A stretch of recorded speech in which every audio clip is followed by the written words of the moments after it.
One peaceful afternoon, Marcus was sitting on the porch enjoying his coffee while his teenage daughter, Alana, took their dog for a walk around the neighborhood. Their community had a homeowners association that often hired overzealous security guards who treated the gated neighborhood like a military base instead of a residential area. That day, one such guard, a man named Carl, confronted Alana. He accused her of trespassing, even though she lived there, and when she calmly explained she was Marcus's daughter, Carl grew agitated.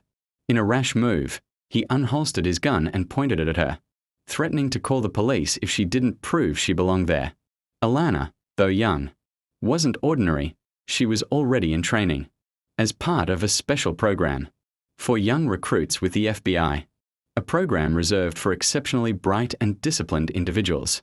Instead of panicking, she remained composed, pulled out her leather wallet, and revealed her official FBI trainee badge. Carl's face turned pale as he realized he had just aimed a weapon at someone who not only belonged to the neighborhood but also represented federal law enforcement.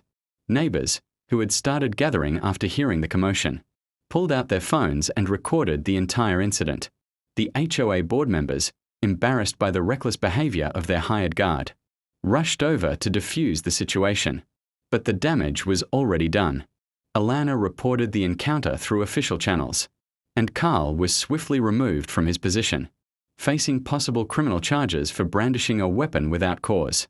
Marcus felt a mix of pride and relief. His daughter had stood her ground without losing her composure, proving that training and self-discipline always outweighed aggression. The incident also opened the eyes of many in the neighborhood. They realized that allowing unchecked authority to roam their streets could endanger their own families. The HOA was forced to change its policies, ensuring that future security hires would be properly trained, background checked, and taught to treat residents with respect rather than suspicion. The moral of the story is that authority, whether small or great, must be exercised responsibly, and fear should never override fairness.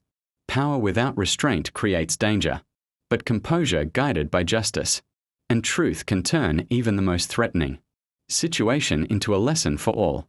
Alana's courage not only protected herself that day but also restored balance in a community that had been suffering under intimidation, disguised as security.